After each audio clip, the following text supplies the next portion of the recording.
Halo, berjumpa kembali di channel Redaksi Jurnal. Singgung MUI yang terlibat kasus pengacauan, Denny Siregar tak perlu dibubarkan, nanti juga habis sendiri. Ditulis oleh tim Redaksi Jurnal dari berbagai sumber. Dari dulu saya sudah mengingatkan kalau MUI bisa jadi sarang sebenarnya dari kelompok radikal. Kenapa? Ya karena lembaga itu memakai label ulama sehingga sulit dikritik karena akan membawa-bawa agama. Majelis Ulama Indonesia atau MUI kini didesak bubar oleh sejumlah pihak. Pasca Densus 88 menangkap oknum anggota pusat yang diduga terlibat pengacauan. Sontak saja isu pembubaran MUI pun mendadak ramai dan menjadi perbincangan di media sosial. Mengenai hal itu melansir dari Poskota, pegiat media sosial Denny Siregar juga ikut bereaksi berikan tanggapan mengenai desakan pembubaran MUI. Menurut Denny Siregar, nantinya kepercayaan publik terhadap Majelis Ulama perlahan akan memudar, jadi tak perlu repot-repot untuk dibubarkan. Lanjut Denny, jika nantinya masyarakat sudah tidak percaya lagi, maka MUI akan hilang dengan sendirinya, membuat mereka habis dengan sendirinya. Denny pun menyarankan yang terpenting agar sumber dana untuk MUI ditutup dan segala wewenangnya seperti sertifikat halal diambil oleh Kementerian Agama. Sebelumnya, Densus 88 Anti Teror Polri menangkap Ustadz Farid Ogbah dan dua orang lainnya yakni Zain An-Najah dan juga Anung Al-Hamad pada Selasa 16 November 2021. Diketahui, Zain An-Najah merupakan anggota MUI Pusat yang berperan sebagai perangkat organisasi di MUI. Kabag Penum Divhumas Polri Kombes Ahmad Ramadan menuturkan, pihaknya membenarkan penangkapan tersebut dan diduga terafiliasi sebagai kelompok Jamaah Islamiyah. AZ keterlibatannya adalah sebagai Dewan Syuro Jamaah Islamiyah. Kemudian selain itu, yang bersangkutan Ketua Dewan Syariah Lembaga Amal Zakat BMABA. Kata Ramadan kepada wartawan di Mabes Polri, Jakarta pada Selasa 16 November 2021. Kemudian untuk Farid Ogbah diduga adalah sepuh atau Dewan Syuro Jamaah Islamiyah hingga Dewan Syariah Lembaga Amil Zakat Baitul Mal Abdurrahman bin Auf. Sementara itu, Anung Al-Hamad diduga sebagai anggota pengawas Perisai Nusantara SA di tahun 2017 dan pengawas kelompok Jamaah Islamiyah. Mengenai hal itu, pegiat media sosial Denny Siregar juga sempat menulis cuitan menohok di akun Twitternya. Ia menyebut sejak lama MUI Pusat memaksa Densus 88 untuk dibubarkan, namun ternyata baru terungkap di internal mereka sendiri ada yang pengacau juga.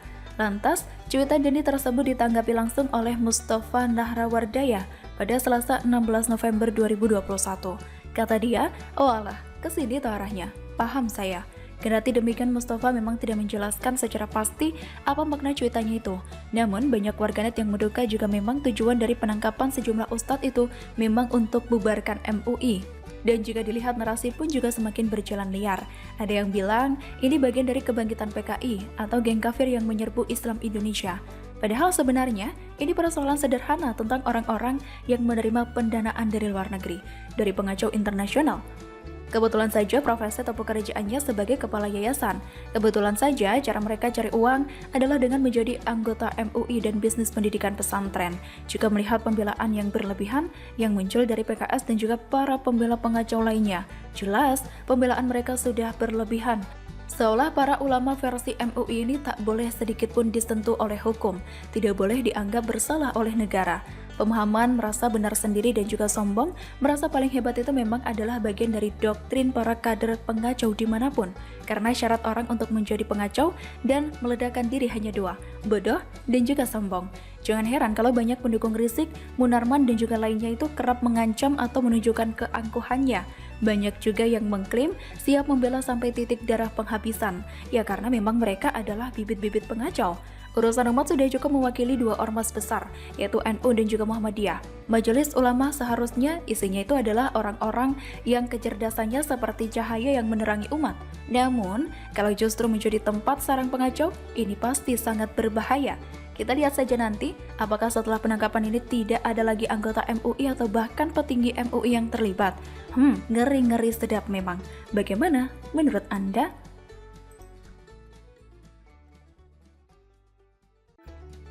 Halo, berjumpa kembali di channel Redaksi Jurnal. Tanggapi meme yang sindir Anies, Ferdinand, semua program Anies tidak sesuai target. Ditulis oleh tim Redaksi Jurnal dari berbagai sumber. Paling keras mengkritik Anies ini terkait dengan manajemen beliau mengelola Jakarta yang begitu kompleks masalahnya, begitu banyak masalah ya, tetapi saya memperhatikan Anies tidak melakukan hal yang sepatutnya dan sepantasnya. Pegiat media sosial Ferdinand Hutahian memberikan komentar soal Gubernur DKI Jakarta Anies Baswedan. Lewat akun Twitter pribadinya, ia memberikan komentar soal potongan Mimi yang memberikan sindiran kepada Anies Baswedan soal sumber resapan yang sampai saat ini masih menjadi polemik. Untung targetnya meleset. Keunikan gubernur seiman adalah jika dia bekerja malah menjadi kehancuran. Begitulah tulis potongan meme tersebut dan itu langsung ditanggapi dengan sangat antusias oleh Ferdinand Hutahian. Kata Ferdinand, ada benarnya meme ini. Beruntunglah Jakarta semua program Anies tidak sesuai target. Bayangkan kehancuran dan kerusakan Jakarta seperti apa jika targetnya tercapai. Kerusakan yang tak mudah diperbaiki dan ini hanya akan jadi masalah bagi gubernur baru di 2024 nanti. Cuitan Ferdinand tersebut juga di-retweet oleh netizen dengan nama akun @denia_hasan99. Kata Denia, Gubernur DKI Jakarta yang baru nanti harus siap bekerja ekstra, tahan pukulan, siap perbaiki segala kehancuran ulah Anies Baswedan. Dan untuk saudara-saudariku se-DKI Jakarta jangan salah memilih lagi gubernur. Bener-bener speechless melihat kebodohan yang tiada tara ini. Padahal banjir tidak mengenal hari apa. Ormas ini menjadi bodoh karena dicekoki dana bansos yang jumlahnya miliaran rupiah oleh Gubernur. Mengapa banjir di DKI tidak ditangani dengan baik? Diduga karena Anies lebih mempertahankan kebodohannya. Menurutnya, air hujan itu harus dimasukkan ke dalam tanah, bukan dialirkan ke laut. Maka dia membuat ribuan sumur resapan. Targetnya 150.000, namun yang terrealisasi hingga kini hanya ribuan. Jauh dari target. Tapi bukan soal jumlah target yang melenceng jauh itu, tetapi sumur resapan yang dibuat di trotoar itu yang bikin pikiran mumet dan geleng-geleng kepala. Trotoar itu kan posisinya lebih tinggi dibanding jalan raya, sementara air mengalir dan meluber di jalan raya. Entah bagaimana air itu bisa masuk ke dalam sumur resapan yang tinggi itu. Hanya Anies dan juga TGUPP yang tahu, maka sia-sia saja dana puluhan miliar yang dianggarkan untuk pembangunan sumur resapan itu. Mestinya Anies membuat sumur-sumur resapan di tempat-tempat yang posisinya lebih rendah, kemana air mengalir dan berkumpul dalam waktu lama. Ini kok di atas trotoar? Tak perlu sekolah tinggi-tinggi dan jauh seperti Anies untuk sekedar memahami sifat utama air. Dia selalu bergerak mencari tempat yang lebih rendah. Maka kalau mau bikin sumur resapan, tempatnya ya di tempat-tempat rendah, bukan di trotoar. Setelah melihat gambar trotoar itu, penulis benar-benar kasihan melihat kebodohan Anies. Jika dibandingkan dengan seorang Basuki Cahayapurnama alias Ahok, gubernur petahana yang menjadi saingan kuatnya pada Pilkada DKI Jakarta 2017 lalu. Rasanya setengahnya saja belum mampu Anies menyamai pendahulunya itu. Dalam hal kinerja, kemauan mendengar suara warga DKI Jakarta, kemampuan menyelesaikan masalah, transparansi penggunaan anggaran, termasuk keberanian menolak penggunaan anggaran yang tidak pada tempatnya. Semakin kesini, bahkan semakin terlihat bahwa Anies hanyalah sosok yang pintar bicara, pintar membuat konsep, tetapi tidak pintar sama sekali dalam mengeksekusi apa yang menjadi program, rencana, dan konsep yang ada di pikirannya.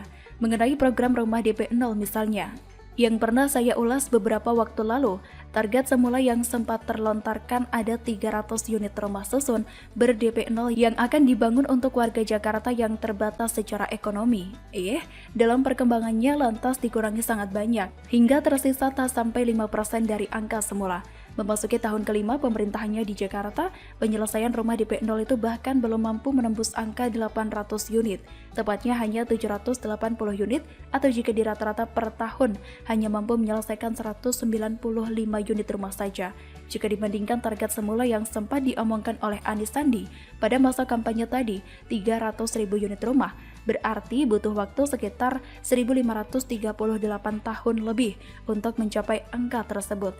Target yang hanya bisa dicapai kalau ada gubernur dan wakilnya yang sekualitas dengan Anies Sandi Riza.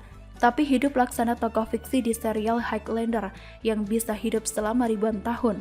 Jadi untuk warga DKI Jakarta, sekali lagi jangan sampai terkena blunder untuk yang kedua kalinya. Tetap waspada dalam memilih pemimpin. Bagaimana menurut Anda?